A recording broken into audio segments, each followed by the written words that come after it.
नमस्कार साथियों, जय श्री महाकाल। मैं कुमार विनय स्वागत करता हूं आप सभी का आपके अपने रोजगार विद अंकित के इस ऑनलाइन प्लेटफॉर्म पर। स्वागत करता हूं आप सभी का आपके अपने इस फाउंडेशन बैच में, सॉरी आपके अपने इस विनर बैच में। फाउंडेशन बैच भी एसएससी सीजीएल सीएचएसएल और सीपीओ का है, तो मुझे याद आया। खैर, आप सभी का स्वागत है दोस्तों विनर बैच के इस आज की कक्षा में, जिसका टॉपिक है हमारा अर्थव्यवस्था के प्रकार।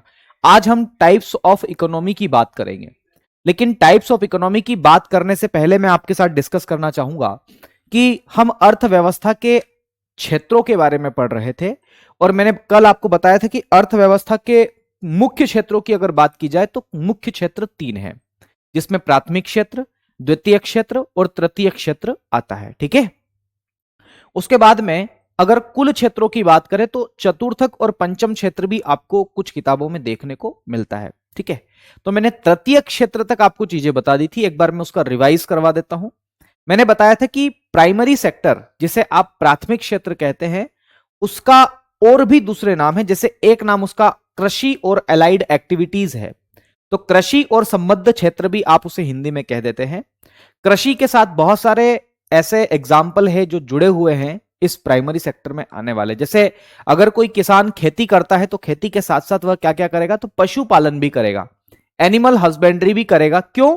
क्योंकि कृषि करने के बाद जो उसे सब प्रोडक्ट मिलता है, जो उसे वेस्ट मटेरियल मिलता है, वह अपने पशुओं को खाद्य पदार्थ के रूप में उसका क्या कर लोगे, ठीक है, खाद्य पदार्थ के रूप में उसका प्रयोग कर लेंगे। ठीक है, तो ये सारी बातें मैंने आपको दिखाई दी है ना।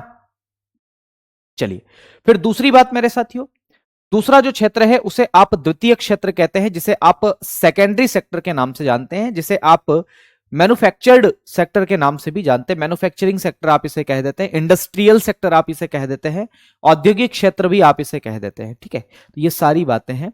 फिर तृतीय क्षेत्र को हम सेवा क्षेत्र कह देते हैं। आपका ट्रांसपोर्टेशन, जिसे हिंदी में आप परिवहन कहते हैं, बीमा जिसे इंश्योरेंस कहते हैं, ठीक है, उसके बाद में टीचर, डॉक्टर, है ना, वकील, ये सारी जितने भी लोग हैं ये सब के सब जो है वो टर्शियरी सेक्टर के अंतर्गत आते हैं। तो इतनी सारी बातें मैंने आपको कल करके बताई थी। आज मैं आपको चतुर्थक क्षेत्र या क्वार्टरनरी सेक्टर के बारे में डिस्कस करूंगा कि क्वार्टरनरी सेक्टर क्या होता है। फिर हम क्वाइनरी सेक्टर यानी कि पंचम क्षेत्र के बारे में हम बात करेंगे। तो जल्दी से एक बार क्लास के साथ जुड़ेंगे। हमारे साथ में बहुत सारे साथी जुड़े हुए हैं, सभी को जय महाकाल, सभी को राधे राधे, है ना। साथी जुड़े हुए सुनीता, और हमारे साथ में अमन भाई, प्रशांत भाई, मुराद अली जी, है ना, तमाम साथी जुड़े हुए हैं। आप सभी को, कॉप राजा गुर्जर जी भी जुड़े हुए हैं, आप सभी का बहुत बहुत स्वागत है। बिना देरी किए हम लोग अब आगे की ओर बढ़ते हैं। धीरे धीरे समझोगे तो हर चीज समझ में आएगी भाई, है ना। चलिए शुरू करते हैं। तो अर्थव्यवस्था के क्षेत्र से पहले मैं आपको कल जो चौथा क्षेत्र और पांचवा क्षेत्र बचा हुआ था उसके बारे में डिस्कस कर देता हूं। तो ध्यान रखिएगा, अगले क्षेत्र की हम बात करते हैं, जिसका नाम क्या है, चतुर्थक क्षेत्र। और चतुर्थक क्षेत्र को हम लोग किस नाम से जानते हैं, तो इसे क्वार्टरनरी सेक्टर के नाम से जानते हैं। चतुर्थक क्षेत्र कह लीजिए, या इसी को क्वार्टरनरी सेक्टर कहते हैं अंग्रेजी में। ठीक है, इसको क्वार्टरनरी सेक्टर के नाम से जाना जाता है। आ रही बात समझ में? इसे क्वार्टरनरी सेक्टर के नाम से जाना जाता है दोस्तों। तो चतुर्थक क्षेत्र हो गया या क्वार्टरनरी सेक्टर हो गया, ये दोनों ही बातें आपको याद रखना है। इसे चतुर्थक क्षेत्र कहते हैं।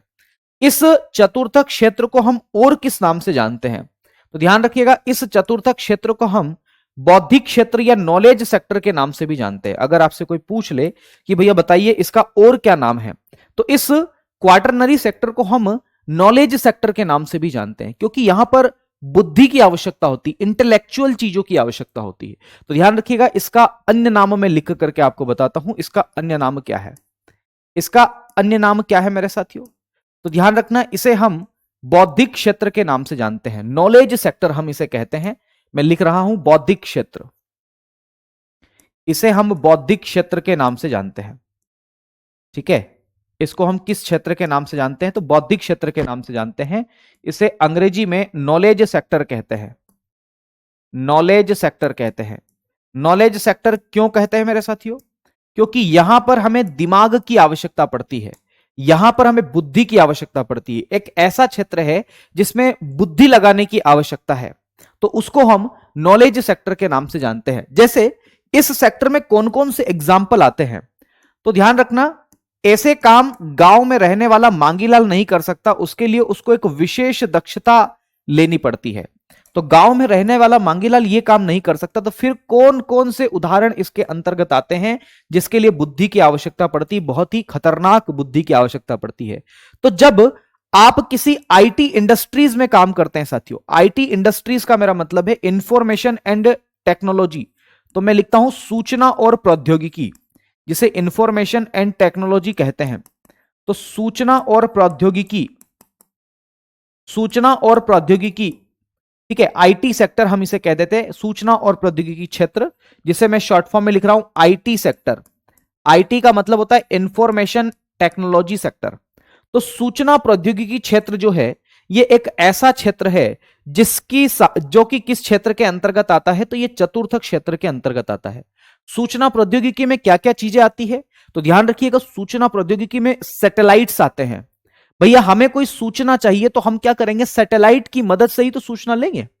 जैसे अगर आप गूगल अर्थ का यूज करते हो, अगर आप कोई डेटा सर्च करते हो, ठीक है, तो वो डेटा डालना वो कौन करेगा, सूचना प्रौद्योगिकी, इंफॉर्मेशन एंड टेक्नोलॉजी जिसे हम कहते हैं मेरे साथियों, ठीक है। तो सूचना प्रौद्योगिकी इसके अंतर्गत आएगा। और कौन कौन आएगा, ध्यान रखना, आपने पीएचडी का नाम सुना होगा, डॉक्टरेट के लिए आप पीएचडी करते हैं, है ना, डॉक्टरेट की उपाधि प्राप्त करते हैं, किसी विषय में आप पीएचडी की उपाधि करते हैं। तो जब भी आप पीएचडी करते हैं, शोध करते हैं, रिसर्च करते हैं, किसी विषय के बारे में, किसी टॉपिक के बारे में रिसर्च या डेवलपमेंट का काम करते हैं, तो वो भी बुद्धि से संबंधित है। ऐसे ही कोई व्यक्ति उस काम को नहीं कर सकता। तो ध्यान रखिएगा, रिसर्च एंड डेवलपमेंट दूसरा है। तो रिसर्च एंड डेवलपमेंट को हम लोग क्या कहते हैं, अनुसंधान और विकास, हिंदी में क्या कहते हैं उसको, अनुसंधान और विकास। तो अनुसंधान और विकास किसके अंतर्गत आएगा, तो ध्यान रखिएगा, अनुसंधान और विकास भी इस चतुर्थ क्षेत्र के अंतर्गत आएगा। तो अनुसंधान और विकास को हम शॉर्ट रूप में R&D के नाम से जानते हैं। ध्यान रखना, R&D का मतलब होता है रिसर्च एंड डेवलपमेंट। R&D का मतलब क्या होता है, तो रिसर्च एंड डेवलपमेंट होता है। फिर कह रहा हूं, R&D का मतलब रिसर्च एंड डेवलपमेंट होता है, जो कि किस सेक्टर का एग्जाम्पल है, तो चतुर्थ क्षेत्र का एग्जाम्पल है। R&D जो है वो रिसर्च एंड डेवलपमेंट के अंतर्गत आता है। इसके अंतर्गत मेरे साथियों, जैसे आप जिस एप्लीकेशन से पढ़ रहे हैं रोजगार विद अंकित की, वो एप्लीकेशन क्या है, एक प्रकार का एप्लीकेशन है। तो उस एप्लीकेशन की सहायता से आप पढ़ रहे हैं, क्या उस एप्लीकेशन को, इस सॉफ्टवेयर को, दरअसल ये एक प्रकार का सॉफ्टवेयर है। तो ध्यान रखिएगा, ये सॉफ्टवेयर है मेरे साथियों। इस सॉफ्टवेयर को क्या मेरे गांव के मांगीलाल अंकल बना सकते हैं क्या, इस सॉफ्टवेयर को नहीं बना सकते हैं। एप्लीकेशन बनाने का काम उन लोगों ने किया है जो बहुत पढ़े लिखे हैं, जिन्होंने इस क्षेत्र में इंजीनियरिंग की है मेरे साथियों, और जो बहुत आगे तक इस क्षेत्र में काम करने की कोशिश कर रहे हैं। तो सॉफ्टवेयर डेवलपमेंट, एप्लीकेशन मैनेजमेंट, ये सारा का सारा हिस्सा किसके अंतर्गत आता है, तो इसी के अंतर्गत आता है मेरे साथियों। इसी को हम किस नाम से जानते हैं, तो इसी को हम चतुर्थ क्षेत्र के अंतर्गत जानते हैं, ठीक है। ये चतुर्थ क्षेत्र की बात हमने करी है, ठीक है। तो चतुर्थ क्षेत्र को हम नॉलेज सेक्टर या इसे आप बौद्धिक क्षेत्र कह देते हैं। इसके अंतर्गत सूचना प्रौद्योगिकी आता है, अनुसंधान और विकास आता है, एप्लीकेशन सॉफ्टवेयर बनाने से संबंधित कंपनियां आती है, या जहां पर बुद्धि की आवश्यकता होती है वो तमाम क्षेत्र जो है वो इसके अंतर्गत आएगा। जितने भी प्रोफेशनल एरियाज हैं वो भी इसी के अंतर्गत आएगा। ये सारी बातें आपको ध्यान रखना है, ठीक है। चलिए, बहुत बढ़िया। R&D, अनुज जी पूछ रहे R&D का मतलब क्या है। ऐसे तो मैं बहुत बार बता चुका हूं R&D का मतलब क्या है, मैं 2 बार यहां पर बोला हूं, लेकिन मुझे पता नहीं कि आप लोग लिखते क्या है, समझते क्या है। R&D को हम बोलते हैं research and development. Research and development, ये मैं आपको बताऊं, ये नतीजा उसी का है कि आप जो है कमेंट बाजी में ही व्यस्त रहते हैं, पढ़ते नहीं है बस केवल, है ना। इसको रिसर्च एंड डेवलपमेंट के नाम से जाना जाता है। R&D को रिसर्च एंड डेवलपमेंट हम कहते हैं, ठीक है। तो ये बात आपको ध्यान रखना है, ये चतुर्थ क्षेत्र के अंतर्गत आता है। वहीं पर अब अगले सेक्टर की मैं बात करता हूं। अगला क्षेत्र है जिसे आप पंचम क्षेत्र या क्वाइनरी सेक्टर के नाम से जानते हैं। तो ध्यान रखिएगा, मैं अगला हेडिंग डालता हूं पंचम क्षेत्र, और पंचम क्षेत्र में हम क्वाइनरी सेक्टर की बात करते हैं। इसे अंग्रेजी में क्या कहते हैं, तो क्वाइनरी सेक्टर कहते हैं। क्वाइनरी, क्वाइनरी सेक्टर के नाम से हम इसे जानते हैं। देखो इकोनॉमिक्स में हर एक बात का अपना एक अलग अर्थ होता है, तो इसलिए मैंने आपको स्टार्टिंग में ही बताया था साथियों कि प्लीज आप कृपा करके जब मैं कोई शब्द बोलूं तो उस पर जरूर ध्यान दें, है ना, क्योंकि एक एक शब्द का महत्व है। आप मानेंगे नहीं, एक एक शब्द का महत्व है मेरे साथियों। खैर, पंचम क्षेत्र को हम क्वाइनरी सेक्टर कहते हैं, और पंचम क्षेत्र के अंतर्गत कौन कौन आते हैं, तो ध्यान रखिएगा, पंचम क्षेत्र के अंतर्गत जो टॉप लेवल के डिसीजन लेते हैं, उच्च निर्णय जो लेते हैं, ध्यान रखिएगा, उच्च स्तर के जो निर्णय लेते हैं वो संस्थाएं आती है। तो टॉप लेवल डिसीजन लेने वाले इंस्टीट्यूशन जो है वो पंचम क्षेत्र के अंतर्गत आते हैं। ठीक है, तो मैं यहां पर क्या लिखूंगा, मैं यहां पर लिखूंगा टॉप लेवल डिसीजन। अब इसको मैं हिंदी में लिखूंगा तो क्या लिखूंगा, उच्च स्तरीय निर्णय।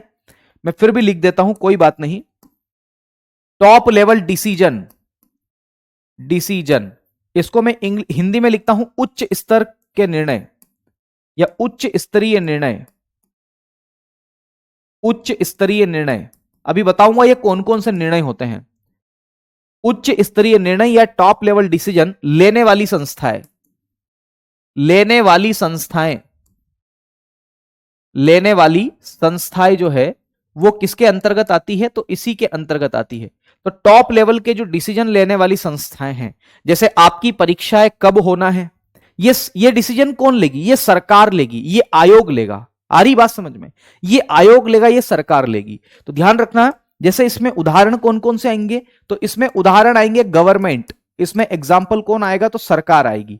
सरकार टॉप लेवल के डिसीजन लेती है कि नहीं लेती है, तो बोलेंगे हाँ सर बिल्कुल लेती है। मुझे बताओ आपकी आपकी परीक्षाएं कब लेना है, ये डिसीजन कौन लेगा, तो एसएससी लेगा।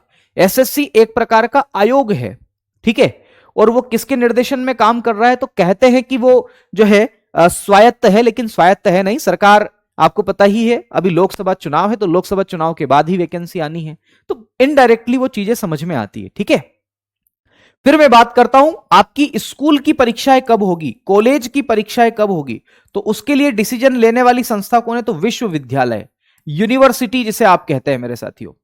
विश्वविद्यालय भी टॉप लेवल डिसीजन लेता है कि नहीं लेता है।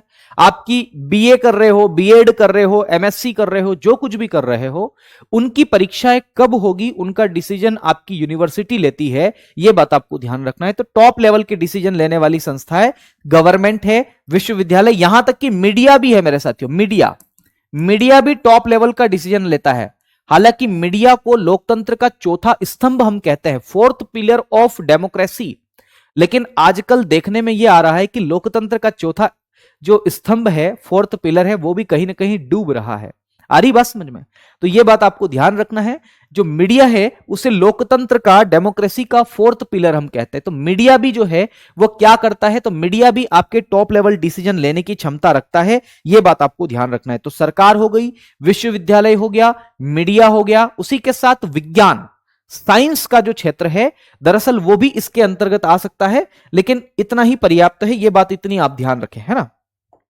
अच्छा, एक बात मैं आपको बता दूं, मेरे साथ में कुछ साथी जुड़े हुए हैं, वो साथी ये प्रश्न कर रहे हैं कि सर इनका कितना परसेंटेज जीडीपी में रोल है। तो ध्यान रखिएगा, इनका कितना परसेंटेज जीडीपी में रोल है, इस बारे में हमारे पास कोई तथ्यात्मक जानकारी नहीं है, नहीं मिनिस्ट्री ऑफ वेबसाइट पर कोई चीजें मिली है। लेकिन एक बात आपको बता दूं, इससे पहले जो हमने प्राइमरी सेक्टर, सेकेंडरी सेक्टर और टर्शियरी सेक्टर की बात की थी, उससे संबंधित जानकारी थी हमारे पास में, तो वो मैंने आपको साझा की है। बाकी मैंने बताया कि कुछ विद्वान, कुछ अर्थशास्त्री, कुछ इकोनॉमिस्ट ऐसा मानते हैं कि भैया इकोनॉमी को और दो सेक्टर्स में बांटा जा सकता है, फोर्थ और फिफ्थ सेक्टर में, जिसको मैंने आपको बताने की कोशिश की ताकि आप कभी भविष्य में पढ़ें तो आपको कोई दिक्कत नहीं होगी। सीओ क्या नाम है, देबार्था जी पूछ रहे हैं कि सीओ किस में आएगा। देखो, सीओ भी इसी के अंतर्गत आएगा, क्योंकि वो टॉप लेवल के डिसीजन ले रहा है ना। चलिए, बहुत बढ़िया, बहुत बढ़िया, आगे बढ़े। ये सारी की सारी बातें सेक्टर्स ऑफ इकोनॉमी को लेकर के है। अब हम अगली बात करते हैं। अब हमारा जो अगला टॉपिक है वह आपका मुख्य टॉपिक है, और वह टॉपिक कौन सा है, तो ध्यान रखिएगा, वह टॉपिक है अर्थव्यवस्था के प्रकार।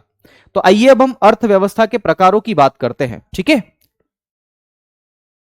चलिए अगली बात करते हैं अर्थव्यवस्था के प्रकारों को लेकर के।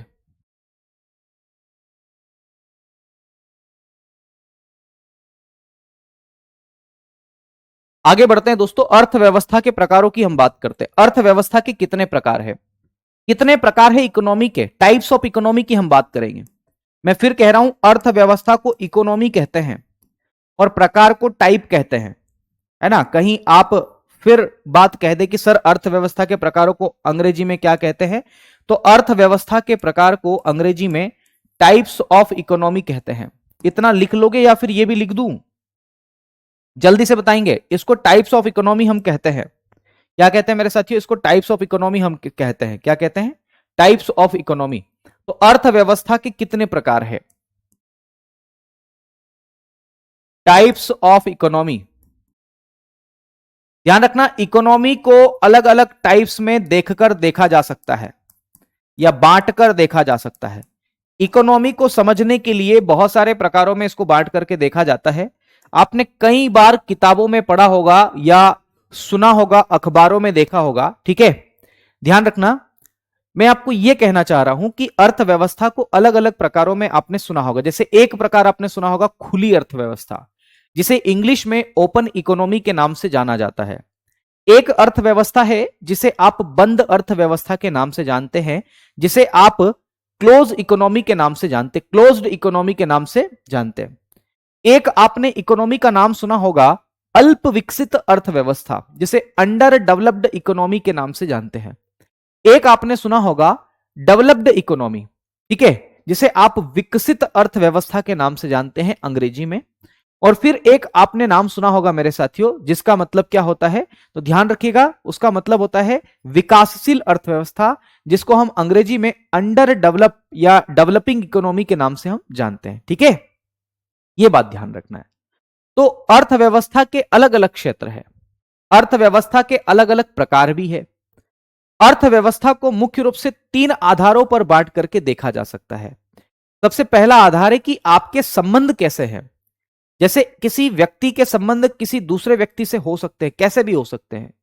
उदाहरण के लिए अगर मैं बात करूं, जैसे मेरा रूम पार्टनर है, अगर मेरे रूम पार्टनर के साथ में मेरे संबंध खुले हैं, मतलब मैं अपने दिल की सारी बातें उसको बता देता हूं, वो अपने दिल की सारी बातें बता देता है मुझे पैसों की आवश्यकता पड़ती है तो मैं उससे ले सकता हूं। अगर मुझे उसके पास जैसे गाड़ी भी है, 4 व्हीलर है मान लो, तो अगर मुझे 4 व्हीलर चाहिए तो मैं उससे ले लूंगा कि भाई मैं थोड़ा मार्केट से आता हूं, तो वो मुझे 4 व्हीलर भी दे देगा। मेरे पास 2 व्हीलर है, अगर उसे कहीं दूर जाना होता है तो वो मेरी 2 व्हीलर ले जाता है, तो मैं उसे मना नहीं करता हूं, भाई ले जा। आ रही बात समझ में। जब इस प्रकार की बातें होती, इस प्रकार का संबंध होता है, तो इसे हम लोग क्या कहते हैं, संबंधों के आधार पर अर्थव्यवस्था या अंतर संबंधों के आधार पर अर्थव्यवस्था, है ना। तो on the basis of inter relation, मैं अंग्रेजी में भी लिखूंगा, हिंदी में भी लिखूंगा, ठीक है। अजय भाई एक प्रश्न कर रहे हैं, सर जी विकसित और विकासशील में क्या डिफरेंस है, बिना गुस्सा किए बता दीजिए। ओके सर जी। अजय भाई, क्या मैंने दोनों अर्थव्यवस्था के बारे में आपको कुछ भी बताया है क्या, नहीं बताया ना। देखो मेरे भाई बहनों, मैं आपसे केवल इतनी सी बात की गुजारिश कर रहा हूं कि जब तक मैं पूरा टॉपिक नहीं पढ़ा दूं तब तक मत प्रश्न करा करो। मैंने ना तो आपको एक भी इकोनॉमी यहां पर लिख करके बताया है, पहले मैं उसका बेसिक तो बताऊं आपको, पहले मैं उसका बेसिक तो बता दूं, क्योंकि बेसिक नहीं बताऊंगा तो फिर आप रटोगे उस चीज को, और रटोगे तो समझ नहीं पाओगे, है ना। और आप सभी विद्वान लोग हैं, विद्वान से मेरा मतलब है कि अच्छे परीक्षा की तैयारी कर रहे हैं, सीजीएल की तैयारी कर रहे हैं, सीएचएसएल सीपीओ की तैयारी कर रहे हैं, तो कम से कम आप लोग तो हरकत मत करो ऐसी। मतलब मैंने यूपीएसआई, मैंने यूपी पुलिस, मैंने एसएससी जीडी, मैंने कनिष्ठ सहायक, मैंने यूपी ट्रिपल एससी पेट, दिल्ली पुलिस, पता नहीं कितनी सारी बैच पढ़ाई, लेकिन कभी ऐसा मिला ही नहीं, है ना। तो ऐसा मत करो, जिससे मतलब मुझे कल से ऐसा लग रहा है कि मैं सच में एसएससी सीजीएल या सीएचएसएल के बच्चों को पढ़ा रहा हूं। ऐसे मैं यूट्यूब पर भी पढ़ाता हूं, लेकिन वहां पर भी ऐसा कभी नहीं हुआ, है ना। मैं दोनों ही भाषा का प्रयोग कर रहा हूं, हिंदी और इंग्लिश दोनों भाषा का प्रयोग कर रहा हूं, और जब जो चीजें आएगी वो आगे आती जाएगी, है ना। अब 2 चीजें हो सकती है मेरे सामने, या तो मैं कमेंट को हटा ही दूं यहां से सामने से, स्ट्रीमर महोदय को कह दूं कि कमेंट मुझे दिखाओ ही मत, और मैं पढ़ाता जाऊं अपना, ये भी मैं कर सकता हूं। या फिर मैं आपके कमेंट पढ़ूं और बाकी लोग उससे डिस्टर्ब हो, जैसे बहुत सारे लोग अभी फ्लो में थे, कि सर पढ़ा रहे, बहुत अच्छा पढ़ा रहे और चल रहा है ठीक ठाक, समझ में भी आ रहा है, लेकिन मैं जब एक की कमेंट लूंगा तो फिर दूसरा बच्चा डिस्टर्ब होगा, अरे यार सर आपने किसकी बात छेड़ दी। और होता है, एज ए स्टूडेंट अगर मैं भी किसी से पढ़ूंगा तो मैं भी तो यही कहूंगा ना, ठीक है। ऐसा होता है, मतलब आप मेरे छोटे भाई बहन हो, बड़े भाई बहन हो, सब कुछ हो, लेकिन थोड़ा सा मतलब मुझे बताओ तो सही कि हम एसएससी सीजीएल और सीपीओ के लेवल के लोग हैं, है ना। बाकी मैं दोनों काम कर सकता हूं। देखो मेरे पास एक और ऑप्शन था कि मैं कमेंट हटा करके केवल पढ़ाने पे ध्यान देता, ये भी कर सकता था, लेकिन इकोनॉमी एक ऐसा विषय है जो किसी भी बच्चे के मतलब 90% बच्चे के दिमाग में नहीं बैठता है। इकोनॉमी ऐसा विषय है जिसको बच्चा बोर हो जाता है पढ़ते पढ़ते, अरे यार बंद करो इसको यार, भाड़ में जान दो इसको, ऐसे हरकतें होने लगती है और वो उसको बंद करके बैठ जाएगा, नहीं पढ़ेगा। और मैं चाहता हूं कि आपसे कम्युनिकेट करके मैं उसको इकोनॉमी को पढ़ाऊं। इकोनॉमी पढ़ने के लिए हमें वन वे कम्युनिकेशन नहीं होना चाहिए, मतलब मैं ही केवल पढ़ाऊं और मैं ही बोलूं, तो ऐसा इकोनॉमी आप नहीं पढ़ सकते। इकोनॉमी पढ़ने के लिए मुझे, मैं प्रश्न करूंगा आप जवाब देंगे, आप प्रश्न करेंगे मैं जवाब दूंगा, तब जाकर के इकोनॉमी आप अच्छे से पढ़ पाएंगे। यह सच्चाई है, ठीक है। ऐसे आपको इकोनॉमी में पढ़ने को मिलेगा, तो यह बात आपको ध्यान रखना है, ये चीजें आपको ध्यान रखना है, ठीक है। बाकी मेरा कुछ नहीं है, मैं हमेशा तैयार हूं आपको जैसे आपको पढ़ना है वैसे। खैर मैं आपको बता, मैं हर एक बात को अंग्रेजी में लिखूंगा, मैंने यहां पर भी लिखा है, अर्थव्यवस्था के प्रकार को टाइप्स ऑफ इकोनॉमी कहते हैं, ठीक है। अब ध्यान रखना, मैं तभी आपके कमेंट्स लूंगा जब मुझे आपसे कुछ पूछना होगा। प्लीज थोड़ा सा आप इस बात को मेरे मतलब मेरी फीलिंग्स को आप समझे। मैं पता है बहुत दिनों का विनर बैच का इंतजार कर रहा था कि विनर बैच जब भी आएगी मैं अपना 100% से ज्यादा जितना हो सकता है मैं देने की कोशिश करूंगा। और मैं बहुत सारी किताबें लेकर के आया उसके लिए कि यार मैंने जो पिछली बैच में पढ़ाया उससे भी कई गुना बेटर मैं पढ़ा करके विनर बैच में अपने आप को साबित करूं, या मैं कहूं कि हमारे साथियों के लिए मैं बहुत अच्छा करूं। मेरी ऐसी मंशा है, ठीक है। मेरी आगे भी ऐसी मंशा है, तो मेरी उस मंशा पर पानी मत फेरो प्लीज, नहीं तो फिर मुझे ऐसा लगेगा कि यार पढ़ा के निकल जाओ, वो फीलिंग मत आने दो, दिल से पढ़ाने दो मुझे, है ना। प्लीज थोड़ा सा कॉपरेट करो, हर चीज समझ में आएगी, नहीं आएगी तो मैं आपके लिए हूं। मेरा मोबाइल नंबर भी मैं आपको दे दूंगा, अगर आपको कोई दिक्कत आती है तो आप मुझसे वहां पर भी बात करके भी आप अपने प्रॉब्लम का सॉल्यूशन निकाल सकते हैं, ठीक है। चलिए अब मैं विधिवत रूप से यहां शुरुआत करता हूं दोस्तों, प्लीज थोड़ा सा कॉपरेट आप भी करिए। ऐसे मैं आपको गलत नहीं पढ़ा रहा हूं, है ना, बहुत सालों का अनुभव है उसी के लिए मैं आपको पढ़ा रहा हूं। और मैं जानता हूं इकोनॉमी, देखो आज भी मैं पीएचडी की तैयारी कर रहा हूं, नेट जेआरएफ की तैयारी कर रहा हूं, असिस्टेंट प्रोफेसर की तैयारी कर रहा हूं, तो मैं भी पढ़ता हूं इकोनॉमी। और आपको तो केवल इंडियन इकोनॉमी आती है परीक्षा में, हमें तो इकोनॉमिक्स पूरा ही आता है, ठीक है।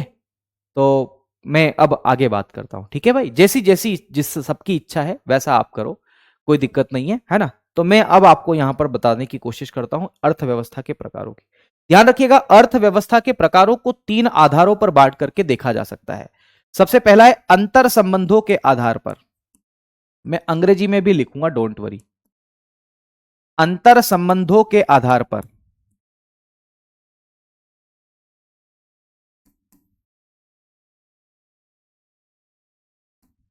इसको हम अंग्रेजी में क्या कहते हैं, तो ध्यान रखिएगा, इसको हम अंग्रेजी में कहते हैं on the basis of inter relation. Inter relation का मतलब है कि दो इकोनॉमी के बीच में कैसे संबंध है, ठीक है। तो इसको मैं अंग्रेजी में भी लिख देता हूं on the basis of inter relation,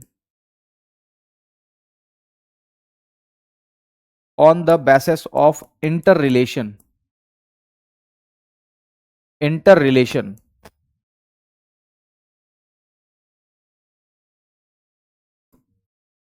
ठीक है, on the basis of inter relation. तो ध्यान रखिएगा, अंतर संबंधों के आधार पर अर्थव्यवस्था के 2 प्रकार हैं। समझना, अंतर संबंधों के आधार पर इकोनॉमी के 2 प्रकार हैं।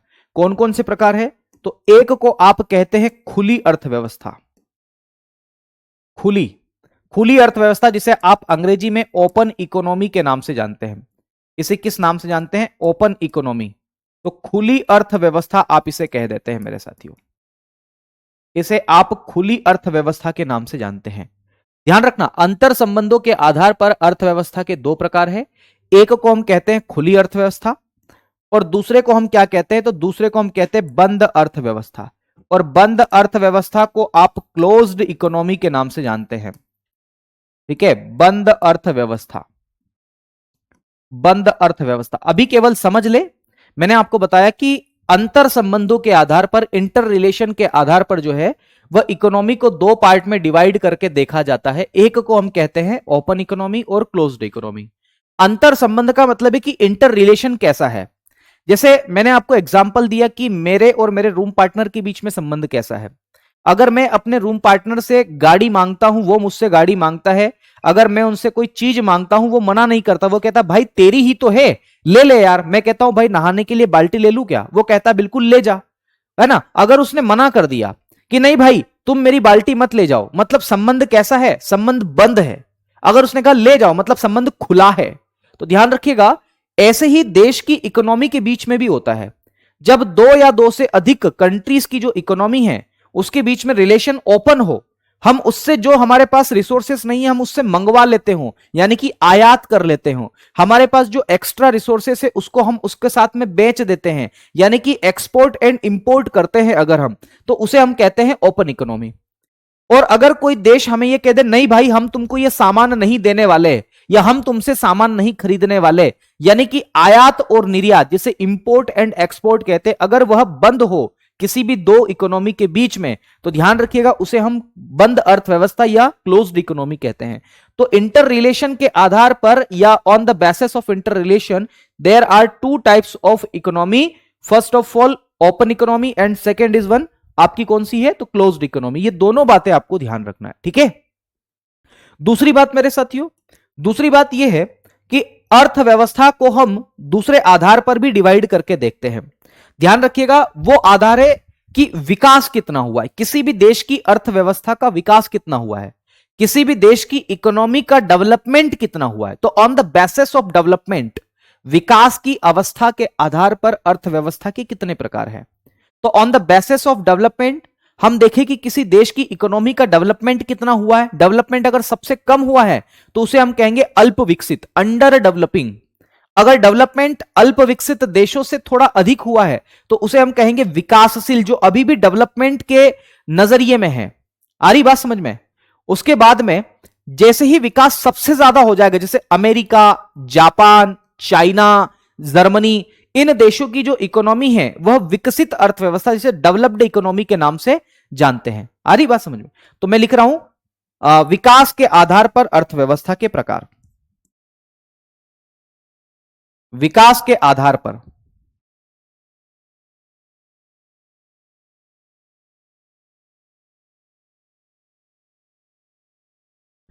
विकास के आधार पर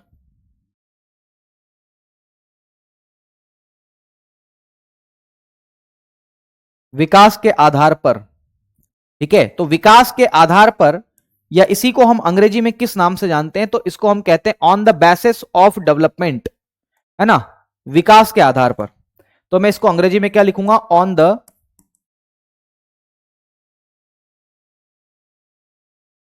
बेसिस ऑफ डेवलपमेंट, ठीक है। तो किसी भी देश की इकोनॉमी का विकास कितना हुआ है, इसके आधार पर अगर हम इसको डिवाइड करने की कोशिश करेंगे तो हमारे पास में तीन प्रकार की इकोनॉमी आएगी। हमारे पास में कितने प्रकार की इकोनॉमी देखने को मिलेगी, तो तीन प्रकार की इकोनॉमी मिलेगी। अगर डेवलपमेंट बहुत ज्यादा कम हुआ है तो उसे हम कहते हैं अल्प विकसित। आप अफ्रीका कॉन्टिनेंट के जितने भी देश देखते हैं वहां पर डेवलपमेंट बहुत ज्यादा ही कम है। आपको पता है कि वहां पर रिसोर्सेस उपलब्ध नहीं है, ठीक है। तो उसे अल्प विकसित कहते हैं। अंग्रेजी में इसे अंडर डेवलप्ड कहते हैं, अंडर डेवलप या अंडर डेवलपिंग आप इसे लिख सकते हैं, अंडर डेवलपिंग इकोनॉमी, ठीक है। इससे थोड़ी सी अच्छी स्थिति क्या कहलाती है, तो विकासशील कहलाती है। इससे अच्छी स्थिति विकासशील कहलाती है। विकासशील अर्थव्यवस्था हम इसे कहते हैं। और विकासशील को हम लोग इंग्लिश में क्या कहते हैं, तो डेवलपिंग इकोनॉमी, डेवलपिंग इकोनॉमी के नाम से आप इसे जानते हैं। अगर विकास डेवलपमेंट और अच्छा हुआ है तो उसे बोलते हैं विकसित अर्थव्यवस्था। अगर डेवलपमेंट और अच्छा हुआ है तो उसे हम कहते हैं विकसित अर्थव्यवस्था। और विकसित को हम लोग अंग्रेजी में किस नाम से जानते हैं? तो डेवलप्ड इकोनॉमी, डेवलप्ड इकोनॉमी के नाम से जानते हैं। तो ध्यान रखिएगा, किसी भी देश की इकोनॉमी का डेवलपमेंट कितना हुआ है, अगर डेवलपमेंट बहुत ज्यादा कम हुआ है तो उसे हम अल्प विकसित कहेंगे, अगर डेवलपमेंट इसकी तुलना में थोड़ा अच्छा हो गया है तो विकासशील कहेंगे, और अभी तक चल रहा है तो विकासशील आप कहेंगे। अगर डेवलपमेंट बहुत ज्यादा ही हो गया है, वहां पर इंफ्रास्ट्रक्चर क्या होता है सब आगे बताऊंगा, है ना, वहां पर बहुत अच्छी मात्रा में डेवलपमेंट हुआ है तो उसे विकसित अर्थव्यवस्था कहते हैं। मैं एक एक इकोनॉमी का चीर फाड़ करके ऑपरेशन करके आपको बताने वाला हूं, डोंट वरी, अभी केवल इतना समझे, ठीक है। फिर तीसरा एक और आधार हम मान करके इस इकोनॉमी को और भी बांट सकते हैं। तीसरा आधार क्या है? तो तीसरा आधार है कि वहां पर कंट्रोल किसका, इकोनॉमी पर कंट्रोल किसका है, ठीक है। तो ध्यान रखिएगा, मैं यहां पर एक बिंदु लिख रहा हूं कि संसाधनों पर नियंत्रण के आधार पर अर्थव्यवस्था के प्रकार। संसाधनों, संसाधनों को हम रिसोर्सेज बोलते हैं। संसाधनों पर कंट्रोल या नियंत्रण, संसाधनों पर नियंत्रण के आधार पर, ठीक है। किसी भी देश में मैंने आपको बताया था कि रिसोर्सेस होते हैं, उन रिसोर्सेस पर कंट्रोल किसका है, ठीक है। तो इसको अंग्रेजी में क्या कहेंगे? तो ध्यान रखिएगा, इसको कहेंगे on the basis of control of resources, ठीक है। इसको हम लोग क्या कहेंगे? On the basis of control of resources, ठीक है। थोड़ा सा और स्पष्टता मैं दे दूं आप लोगों को, यहां पर हम क्या लिखेंगे? On the basis of control of resources, control of resources, ठीक है। वहां पर रिसोर्सेस पर कंट्रोल किसका है? और समझना, अगर रिसोर्सेस पर कंट्रोल, समझना बहुत इंपॉर्टेंट बात आपको यहां पर मैं बताने वाला हूं, अगर रिसोर्सेस पर कंट्रोल किसका है? गवर्नमेंट का है ना। ध्यान रखना, अगर रिसोर्सेस पर कंट्रोल गवर्नमेंट का है, सरकार का है, अगर सरकार का कंट्रोल है, किस किस पर कंट्रोल है? तो रिसोर्सेस पर अगर गवर्नमेंट का कंट्रोल है तो उस देश की इकोनॉमी को हम किस नाम से जानते हैं? उसे आप समाजवादी अर्थव्यवस्था के नाम से जानते हैं। तो मैंने लिखा समाजवादी अर्थव्यवस्था, और समाजवादी को इंग्लिश में सोशलिस्टिक इकोनॉमी भी आप कहते हैं, सोशलिस्टिक इकोनॉमी, इसको हम सोशलिस्टिक इकोनॉमी के नाम से जानते हैं। अगर रिसोर्सेस पर कंट्रोल किसका है? तो ध्यान रखिएगा, रिसोर्सेस पर कंट्रोल गवर्नमेंट का है, सरकार का है, तो उसे आप समाजवादी अर्थव्यवस्था कहते हैं। अगर रिसोर्सेस पर कंट्रोल मेरे साथियों प्राइवेट सेक्टर का है, निजी क्षेत्र का है, ध्यान रखना, अडानी अंबानी इनका है, निजी क्षेत्र का है, प्राइवेट सेक्टर का है, तो उस देश की इकोनॉमी को आप क्या कहते हैं? पूंजीवादी अर्थव्यवस्था कहते हैं। पूंजीवादी अर्थव्यवस्था में बोल रहा हूं बार बार, है ना, अगर आपको फोन साइज छोटी लग रही है तो मैं इसीलिए बोल रहा हूं, इसे पूंजीवादी कहते हैं। और पूंजीवादी को इंग्लिश में कैपिटलिस्टिक भी बोलते हैं, कैपिटलिस्टिक इकोनॉमी, ठीक है। तो कैपिटलिस्टिक इकोनॉमी हम इसे कहते हैं। किसी किसी देश में आपने देखा होगा, जैसे भारत में ही इस रिसोर्सेस पर कंट्रोल किसका है? तो भारत में गवर्नमेंट का भी है और प्राइवेट सेक्टर दोनों का है। अगर किसी देश में, किसी देश की इकोनॉमी पर गवर्नमेंट और प्राइवेट सेक्टर दोनों का कंट्रोल होता है रिसोर्सेस पर, तब उस देश की इकोनॉमी को हम मिश्रित अर्थव्यवस्था के नाम से जानते हैं, उसे हम मिश्रित या मिक्स्ड इकोनॉमी के नाम से जानते हैं। तो मैं लिख रहा हूं मिश्रित अर्थव्यवस्था, और मिश्रित अर्थव्यवस्था को हम मिक्स्ड इकोनॉमी के नाम से जानते हैं मेरे साथियों। क्या बोलते हैं इसको? Mixed economy, mixed economy. और मैं आपको बताना चाहता हूं कि भारत में मिक्स्ड इकोनॉमी को ही अपनाया गया है।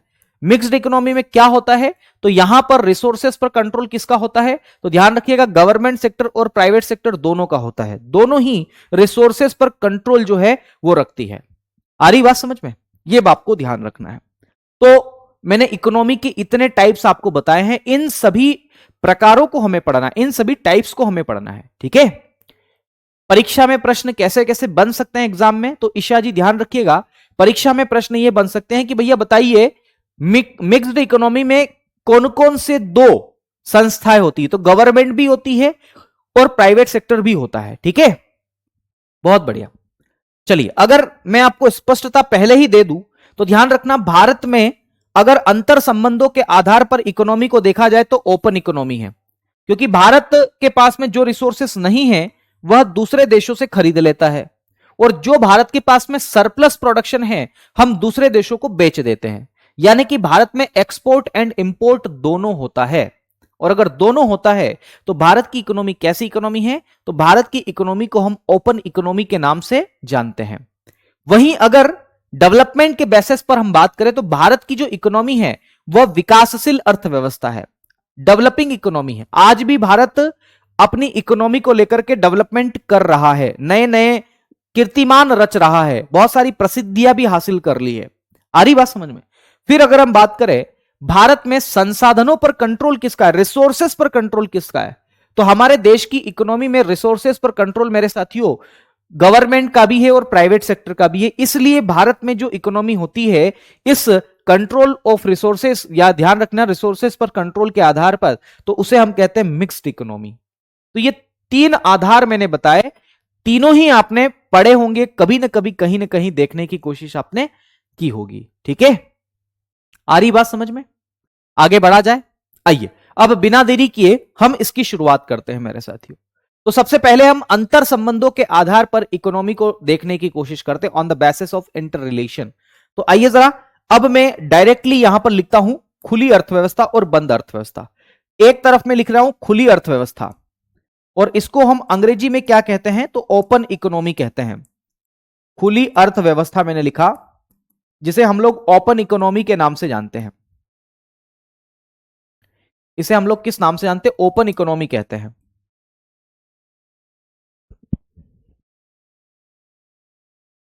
खुली अर्थव्यवस्था, इसको हम लोग ओपन इकोनॉमी के नाम से जानते हैं।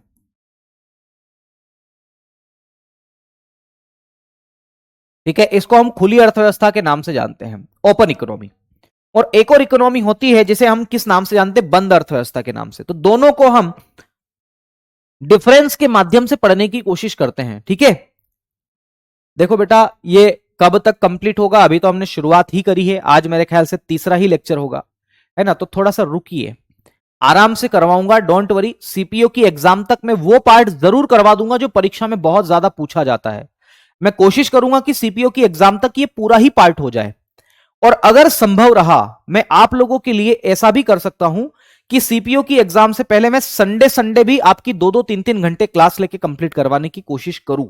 ठीक है, मुझे कोई आपत्ति नहीं है संडे को क्लास लेने में, मैं बिल्कुल ले सकता हूं, लेकिन मैं कोशिश कर सकता हूं। मैं जल्दबाजी में कोर्स कंप्लीट करने के चक्कर में बाकी लोगों के साथ नुकसान नहीं कर सकता। ठीक है, यह बात ध्यान रखिएगा। आ रही बात समझ में? चलिए, तो ध्यान रखिएगा, एक को खुली अर्थव्यवस्था कहते हैं और एक को हम बंद अर्थव्यवस्था कहते हैं। और बंद अर्थव्यवस्था को हम अंग्रेजी में किस नाम से जानते हैं? तो क्लोज्ड इकोनॉमी के नाम से जानते हैं। तो बंद अर्थव्यवस्था, इसको हम बंद अर्थव्यवस्था के नाम से जानते हैं। और बंद अर्थव्यवस्था को हम लोग इंग्लिश में किस नाम से जानते हैं? तो क्लोज्ड इकोनॉमी।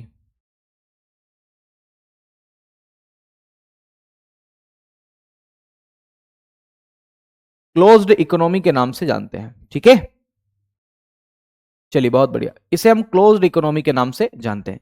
तो ये दोनों की दोनों बातों को हम अंतर के आधार पर पढ़ने की कोशिश करेंगे, इन दोनों में डिफरेंस लेकर के हम कोशिश करते हैं पढ़ने की, है ना?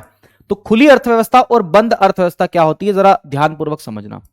ध्यान रखना मेरे साथियों, खुली अर्थव्यवस्था और बंद अर्थव्यवस्था को मैं एक डायग्राम से आपको समझाने की कोशिश करता हूं। जैसे ये कोई एक देश है, ऐसा मैं मान लेता हूं, कोई भी एक देश है ना, इसको थोड़ा सा छोटा कर देता हूं, है ना? ये एक देश है मेरे साथियों, एक देश ये है और एक और देश है, यहां पर एक और देश बना देता हूं, ये कोई, है ना? ये दो अलग अलग देश है मेरे साथियों। ठीक है, ये मान लेते हैं कि भारत है, ये आपका अपना इंडिया है, मतलब आपका से मेरा मतलब है मेरा भी, है ना? ये हमारा प्यारा भारत है। ठीक है, दूसरी बात, ये कौन है? तो ये मान लेते हैं अमेरिका है, या अमेरिका क्यों लिखे हम, कोई विदेश लिख लेते, भारत के लिए तो ये विदेश है। तो अदर कंट्री, कोई एक दूसरा देश है मेरे साथियों। ठीक है, कोई एक दूसरा देश है। तो समझना, अगर कोई देश, अगर कोई कंट्री या किसी देश की इकोनॉमी अपने पास जो एक्स्ट्रा रिसोर्सेस है इसके पास में, जैसे मान लेते हैं कि भारत में गेहूं का प्रोडक्शन जो है वो बहुत अच्छा हुआ है, गेहूं बहुत ज्यादा मात्रा में, प्रोडक्टिविटी यहां पर अच्छी है, तो गेहूं का प्रोडक्शन बहुत ज्यादा हुआ है। तो भारत क्या करेगा? जैसे एक किसान की मैं बात करूं, मांगीलाल नाम का कोई किसान है, उसके पास में 10 बीघा जमीन है, पता नहीं आपके क्षेत्र में बीघा को क्या बोलते हैं, मैं ऐसा मान के चल रहा हूं कि हेक्टेयर मान लो, 10 हेक्टेयर उसके पास में लैंड है, जमीन है, 10 हेक्टेयर जमीन पर उसने गेहूं की बुआई की है, गेहूं बोया है मेरे साथियों, और उसके परिवार में केवल 4 लोग जो है वो रहते हैं, 4 लोग खाना खाते हैं। वो है, उसकी बीवी है, और उसकी एक लड़की है और उसका एक लड़का है, बस 4 लोग हैं। मांगीलाल नाम का किसान साल भर में कितना गेहूं खा जाएगा? ज्यादा से ज्यादा 5 क्विंटल गेहूं खा जाएगा, ज्यादा से ज्यादा बोल रहा हूं, इससे ज्यादा तो नहीं खा पाएगा। तो उसके यहां 10 हेक्टेयर जमीन है, उसने पूरे जमीन पर जो है वह गेहूं की खेती की है। तो ऐसा मान के चल रहा हूं कि 50 क्विंटल गेहूं उसके पास टोटल हुए हैं, और वो कितना खा लेगा? तो 5 क्विंटल खा लेगा मैक्सिमम। आ रही बात समझ में? तो 5 क्विंटल के बाद में उसके पास कितने बचे गेहूं? 45 क्विंटल, लगभग 45 क्विंटल गेहूं उसके पास बचे। क्या करेगा उस गेहूं को? वो बेचेगा ना, मार्केट में जाकर के बेच देगा, पैसा ले लेगा। वैसे ही किसी देश की इकोनॉमी के साथ भी ऐसा ही होता है।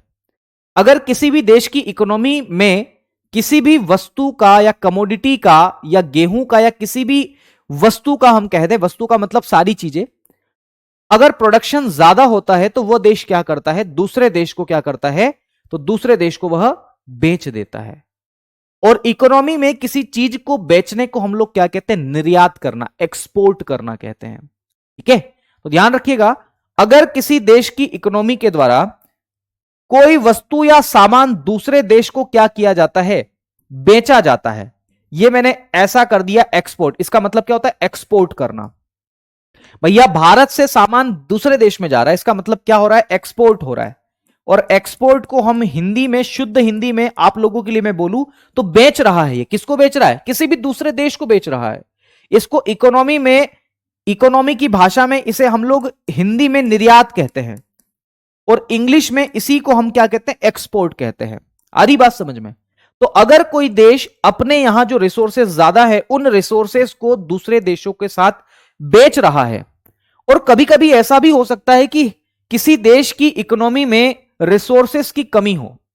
जैसे उदाहरण के लिए मैं आपको बात बताऊं तो कोरोना काल की बात है। कोरोना काल में हमारे पास में बहुत सारी मात्रा में जो है हम बोलते हैं कि क्या कहते हैं उसे, बुखार उखार की गोली रहती, पैरासीटामोल। हमारे पास में पैरासीटामोल बहुत मात्रा में था, और हम पैरासीटामोल बेचते थे अमेरिका को, लेकिन अमेरिका से हम चीजें खरीदते भी थे। जैसे मैं बताऊं आपको, तो अमेरिका से हम जो कोरोना वैक्सीन है ना, उस वैक्सीन को भरने के लिए जो शीशियां आती है, ठीक है, उन शीशियों, वो शीशियां हमारे देश में नहीं उसको बनाते हैं, हम अमेरिका से उसको खरीदते थे। तो हम किसी दूसरे देश से वो रिसोर्सेस खरीद सकते हैं। खरीदने का मतलब क्या है? हम उसको क्या कर लेते हैं? आयात कर लेते हैं। तो ध्यान रखना, जब हम किसी देश की इकोनॉमी से कोई वस्तु आयात करते हैं, आयात का मतलब होता है खरीदना, और आयात को इकोनॉमी की लैंग्वेज में इंपोर्ट बोलते हैं। क्या कहते हैं? इंपोर्ट करना। इंपोर्ट हम करते हैं, वो कुछ भी सामान हो सकता है। अगर ये दोनों ही चीजें हम करते हैं तो हम कहेंगे हमारे देश की इकोनॉमी ओपन इकोनॉमी है। आ रही बात समझ में?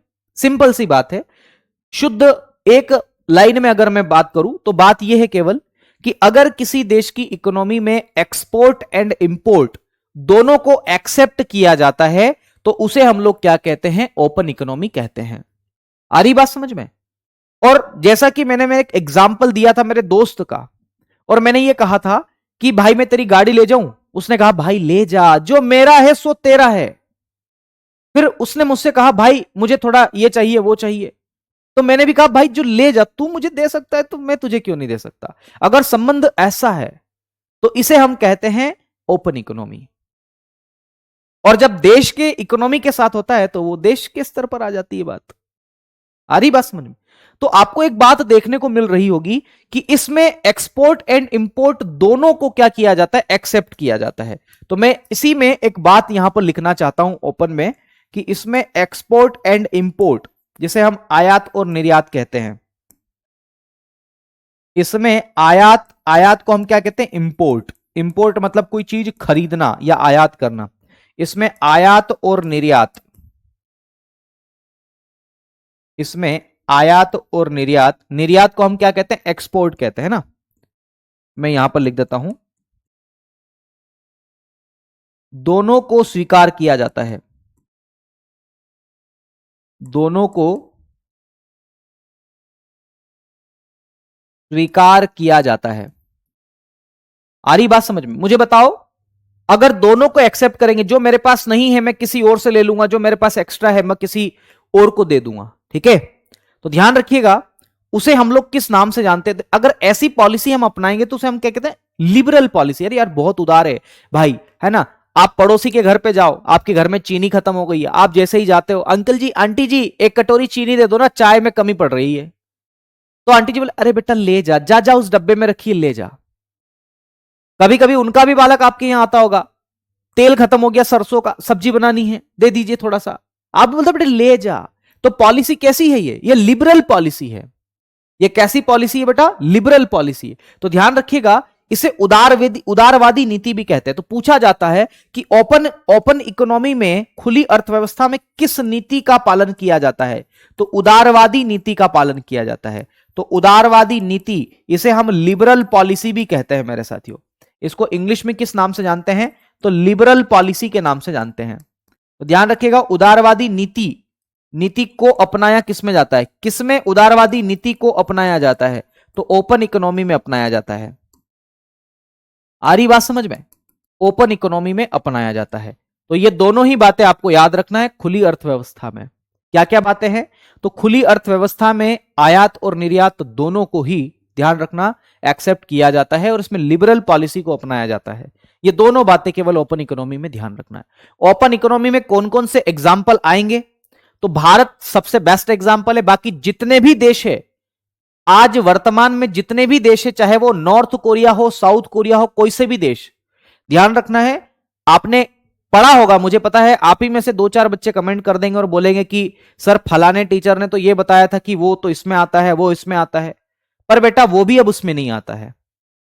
कारण क्या है कि ऐसा कोई देश हो ही नहीं सकता जिसके पास सारे के सारे रिसोर्सेस हो, संभव ही नहीं है। नॉर्थ कोरिया, साउथ कोरिया भी जो है वो दूसरे देशों से मदद मांगते हैं, श्रीलंका मदद मांगते हैं, हर कोई देश मदद मांगता है। तो आप इस बेसिस पर यह बात करें कि सर फलाने टीचर ने तो बताया था कि नॉर्थ कोरिया तो इसका एग्जाम्पल नहीं है, या साउथ कोरिया तो इसका एग्जाम्पल नहीं है, तो मैं आपको बताना चाहूंगा कि वर्तमान में कोई ऐसा देश नहीं है जो किसी से मदद नहीं मांगता हो। इवन आप खुद भी, क्या आपके पास सारे रिसोर्सेस हैं? संभव ही नहीं है। आपके पास सारे रिसोर्सेस नहीं होंगे। रिसोर्सेस का मतलब है कि आप अपने कपड़े भी मार्केट से नहीं खरीदते हो, तो फिर कैसे संभव है भाई? मार्केट जाओगे, कपड़े खरीदोगे। आ रही बात समझ? तो ये सारी बातें आपको ध्यान रखना है। ये किसके अंतर्गत है? तो खुली अर्थव्यवस्था के अंतर्गत है। उसी के साथ बंद की बात करूं तो खुली का जस्ट अपोजिट। देखो मैं एग्जाम्पल नहीं लिख रहा हूं, सारे देश इसके एग्जाम्पल है, ठीक है? ध्यान रखना। फिर मैं आपको कहता हूं बंद इकोनॉमी में क्या है, बंद अर्थव्यवस्था में क्या है। तो बंद अर्थव्यवस्था में केवल एक बात याद रखना है, न काहू से लेना, न काहू को देना। न तो मैं किसी से कोई वस्तु लेता हूं, न ही किसी व्यक्ति को दूसरी वस्तु में कोई देता हूं। उसे हम कहते हैं आपकी बंद अर्थव्यवस्था। भैया संबंध कैसा है? बंद है। आपका पड़ोसी आपके यहां आया भैया कि बताओ जरा बताओ जरा हमें जो है 1 कटोरी चीनी चाहिए। आपने कहा ए भाई गेट से ही बाहर हो जा, गेट से बाहर हो जा। तो बोले क्यों? बोले ना हम तो किसी से कुछ लेते हैं, ना हम किसी को कुछ देते हैं। तो वो आपको बोल के चला गया अच्छा अब आना बेटा जरा। फिर आपको कभी आवश्यकता पड़ी, आप भूल गए इस बात को, आप चले गए। आंटी जी वो 1 कटोरी चीनी चाहिए थी। बोले बेटा मेरे बेटे को बाहर किया था ना, जा नहीं देना चीनी, नहीं है, हम भी किसी से ऐसा संबंध नहीं रखते हैं। आ रही बात समझ में? तो ये दोनों बातें हैं।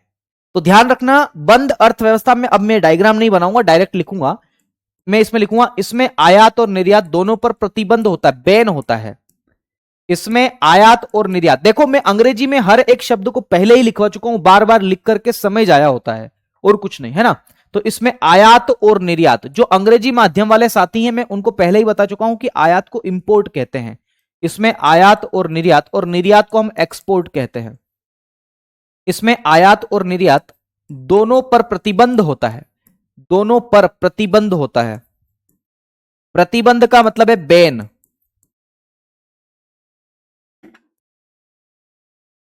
दोनों पर बैन होता है। आ रही बात समझ में? दोनों पर बैन होता है।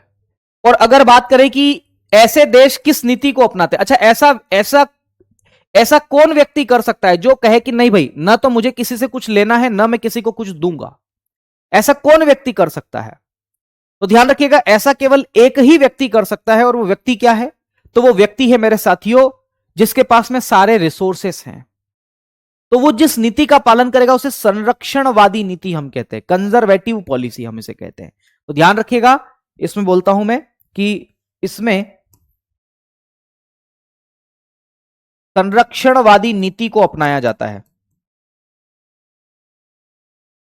इसमें संरक्षणवादी या कंजर्वेटिव पॉलिसी, इसमें संरक्षणवादी नीति को अपनाया जाता है।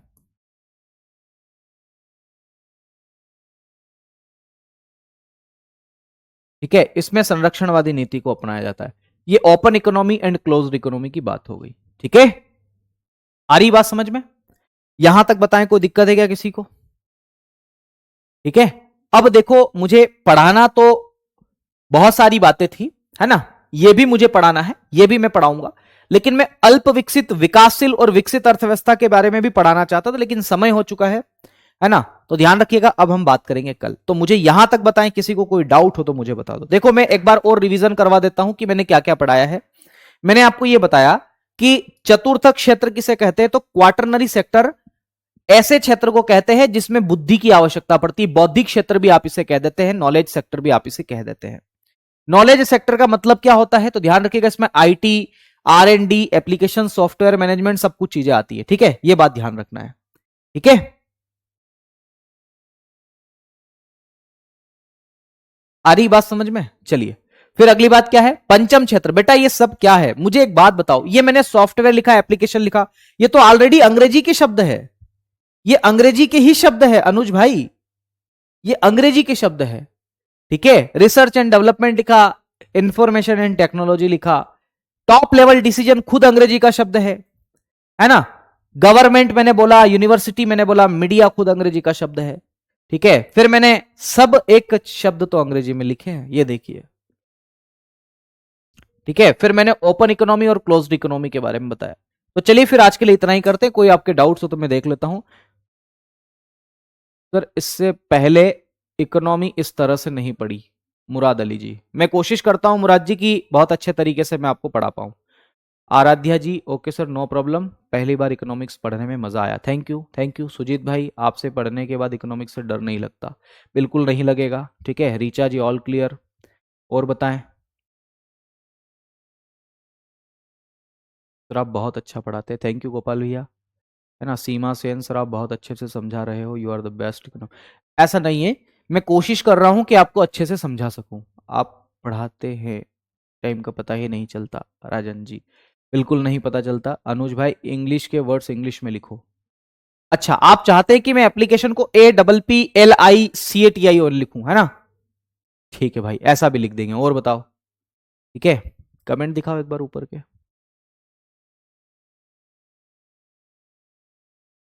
ठीक है, ओके। दीपक बार बार एक प्रश्न पूछ रहे हैं, स्टॉक मार्केट किस में आता है? स्टॉक मार्केट इकोनॉमी का एक हिस्सा है। ठीक है, हम पढ़ेंगे आगे। साइंस भी बता दो सर किस सेक्टर में आता है। साइंस को आप टर्शरी सेक्टर में मान सकते हैं, है ना? हालांकि सॉरी, टर्शरी क्या, चतुर्थ क्षेत्र में मानिए उनको, है ना? क्योंकि विज्ञान का जो काम है, साइंस का जो काम है, वह भी बुद्धि का काम है। ठीक है, चलिए, स्टॉक मार्केट सर्विस सेक्टर का काम है ऐसे तो। चलिए, बहुत बढ़िया, ओके ओके। कुलदीप मीणा जी, ठीक है। रितेश सर, आप अच्छा पढ़ाते हैं, हम आज तक इकोनॉमी नहीं पढ़ रहे हैं। ठीक ठीक है, ठीक है, आज अच्छा लग रहा है, अच्छी बात है। रेलवे के एग्जाम के लिए भी महत्वपूर्ण है। ठीक है,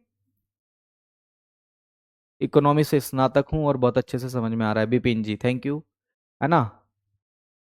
अच्छा, मेरे सामने सबसे बड़ी चुनौती क्या थी पता है? मेरे सामने सबसे बड़ी चुनौती ये थी कि यार जिन बच्चों ने पढ़ रखा है, मैं उन बच्चों को कैसे भुलाऊंगा इकोनॉमिक्स, है ना, मेरे सामने ये चुनौती थी, लेकिन मुझे ऐसा लग रहा है कि मेरा भ्रम टूट रहा है, और वो टूट इसलिए रहा है क्योंकि जो बच्चे ऑलरेडी पढ़ चुके उनको और अच्छे से समझ में आ रही है। ठीक है सर, मैं ऊपर करना 1 मिनट कमेंट थोड़ा सा। हाँ सर, मैं इको की ले रखी थी, जब इको स्टार्ट होगी तो मैं कॉल करूंगा, पर आप बहुत अच्छा बढ़ा। विजय भाई ठीक है, जैसा आपको लगे, जहां से आपको जैसा ज्ञान मिले वहां से ले लो, है ना, क्योंकि हमें नौकरी निकालना है, हमें नौकरी करना है। चलिए फिर पुष्पेंद्र भाई, तमाम साथी लगातार हम मिलते रहेंगे, है ना। कल भी मैं क्लास आपकी लूंगा, ध्यान रखना। कल आपको पता है कि हम लोग जयपुर के लिए निकलने वाले हैं, लेकिन आपकी क्लास तो हो ही जाएगी तब तक, ठीक है। तो आपका सीपीओ का एग्जाम है, इस बात को ध्यान में रखते हुए कल मैं क्लास आपकी जरूर लूंगा, है ना। तो चलिए, शुक्रिया साथियों, अब कल तक के लिए दीजिए मुझे इजाजत। तब तक के लिए नमस्कार, धन्यवाद, जय हिंद, जय भारत, भारत माता की जय, जय श्री महाकाल।